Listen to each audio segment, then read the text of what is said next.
Imagine lying completely still on the freezing, hard ground of a pitch-dark prehistoric savanna with no shelter around you. Just a few yards away in the thick brush, the glowing eyes of a massive pack of hungry hyenas and a heavy lion are watching your every breath. You have no wooden doors, no iron locks, and no solid brick walls to protect your vulnerable body from their lethal claws. Yet here is a shocking evolutionary biological mystery that completely reframes how we look at the survival of Homo sapiens. Our ancient ancestors slept in the open wilderness for over 300,000 years, completely exposed to the wild night. To a hungry apex predator, a sleeping human is a defenseless pile of soft meat that cannot run, fight, or protect itself. In the animal kingdom, predators ruthlessly hunt and kill sleeping prey, but they left early humans almost entirely alone. Today, we uncover the fascinating survival science behind why predators ignored sleeping humans and how this sleep shield saved us. Let us first examine the Sentinel hypothesis, which explains how our sleep cycles evolved not as a single block, but as a group shield.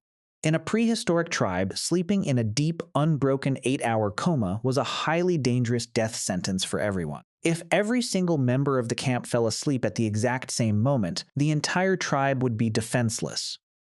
Therefore, human evolution developed distinct chronotypes, creating natural early birds and deep night owls within the population. In any given tribal group, someone was always naturally awake, tossing and turning, or sitting quietly to watch the dark perimeter. This meant that the collective camp was never truly asleep, creating a continuous line of defense against stealthy nocturnal hunters. Predators are highly opportunistic hunters that rely entirely on the element of surprise to capture target prey without injury. If a predator sees even a single human figure moving, sitting upright, or stoking the fire, they will immediately abandon the attack. They know that an alert human means loud alarm cries, thrown rocks, and sharp wooden spears flying through the dark night. This sentinel guarding system meant that the cost of attacking a human camp was far too high for a lone hunting beast. The second major pillar of our sleep shield is the campfire, which served as a powerful chemical and visual barrier. For hundreds of thousands of years, the central campfire was the ultimate protector of the prehistoric campsite. The bright flickering flames, crackling wood, and rising smoke signal to predators that active, tool-using humans are nearby. Most wild animals have a deep instinctual fear of fire, associating the heat and smell with immediate danger and physical pain. The smoke also masks the scent of human sweat, making it highly difficult for predators to track us by smell alone. But the fire is only a small part of the shield, as campfires eventually die down to cold ash during the middle of the night. This brings us to the third factor, the defensive sleeping posture and group huddling of ancient hunter-gatherers. Your ancestors did not sleep isolated in single rooms, but huddled closely together in a tight, protective circular formation. To a wild predator scanning the camp from the dark brush, this cluster looked like one single, massive, and dangerous organism. They could not easily identify where one body started and another ended, creating confusion and hesitation in their minds. Furthermore, humans slept back to back, facing outwards, protecting their vulnerable necks and faces in the central ring. This defensive formation made a stealthy neckbite attack nearly impossible for a solo hunting beast from the shadows. The fourth and most surprising factor is that humans are simply not preferred prey for apex predators in the savanna. Compared to fat antelopes, juicy zebras, and thick buffaloes, a skinny human stick figure is mostly bone, hair, and tough muscle. Hunting an alert human tribe carries a highly dangerous risk of injury from firebrands and sharp wooden spears. Predators must calculate the energy cost and the risk of physical injury for every single hunt they attempt in the wild. To them, the risk of fighting a defensive tribe far outweighs the meager nutritional reward of eating a skinny human. This evolutionary calculation created a silent mutual boundary of avoidance between humans and predators over generations. Today, we sleep inside locked rooms, completely isolated from these ancient survival dynamics and campfires.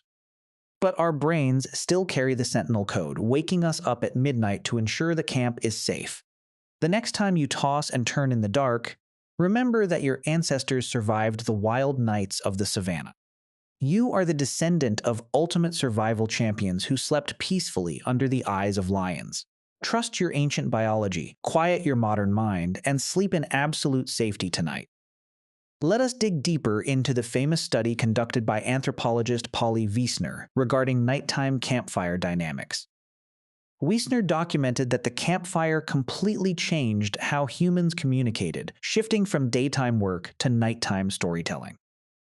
During the day, conversations were focused on resource gathering, survival tasks, and social conflict resolution. But under the cover of darkness, 80% of campfire conversations were dedicated to sharing myths, legends, and history. This narrative sharing built the cultural myths that allowed different hunter-gatherer bands to trust and cooperate with each other. The night was not just a time of passive rest, but the actual birthplace of human mythology, art, and belief systems. The campfire created a cognitive safe space where the conscious mind could wander, dream, and create. This mental integration was crucial for emotional recovery, helping our ancestors process the daily trauma of survival. In addition, the sleep patterns of our ancestors were naturally biphasic, meaning they slept in two distinct blocks. They would sleep for roughly 4 hours after sunset, wake up for an hour of quiet socialization, and sleep for another 4 hours. During this midnight waking interval, they felt calm and relaxed, using the time to reflect, stoke the fire, or whisper. They did not experience the modern panic of waking up at 2 a.m. because they understood it was a natural biological rhythm. This waking interval was actually a highly productive period for cultural transmission, intimacy, and mental sorting. By forcing ourselves to sleep in one solid 8-hour block, we violate our deep evolutionary programming. This mismatch triggers a stress response, releasing cortisol and making it incredibly difficult to return to sleep. If we want to reclaim our sleep health, we must stop viewing midnight awakenings as a medical disorder. Instead, we should treat them as a natural sentinel moment, a peaceful time to allow the brain to reset. We must also recognize the thermal mismatch between our modern bedrooms and the ancient environment. Prehistoric humans slept in cool, well-ventilated areas, which allowed their core body temperature to drop naturally. This cooling of the skin is a major biological signal that triggers the onset of deep, restorative sleep phases.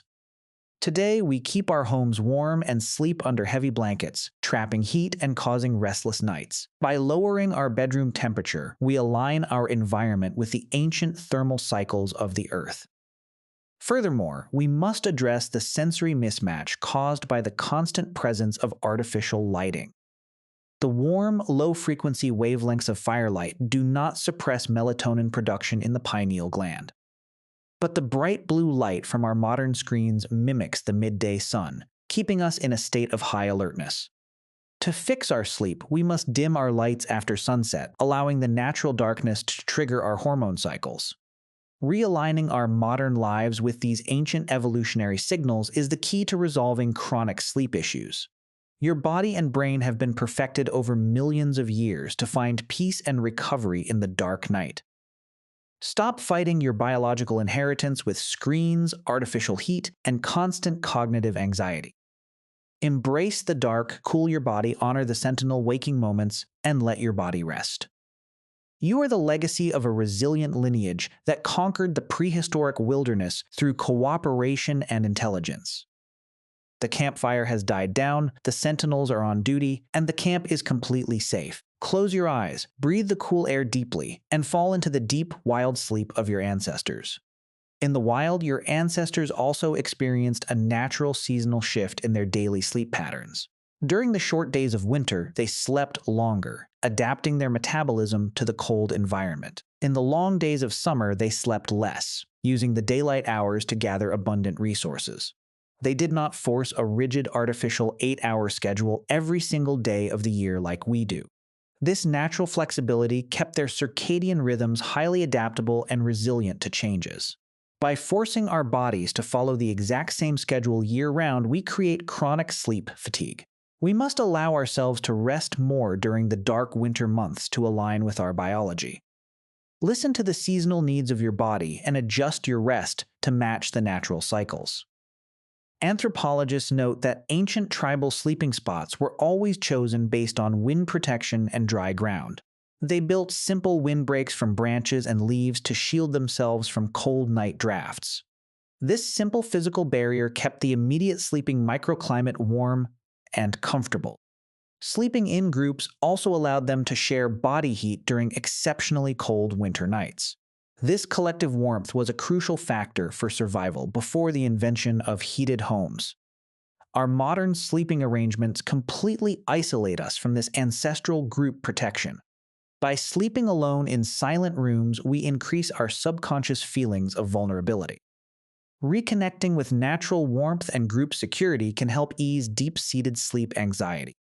Additionally, prehistoric humans engaged in a high level of physical daily movement that naturally triggered physical exhaustion. They walked up to 10 miles every single day, climbed trees, carried heavy loads, and tracked game across rough terrains.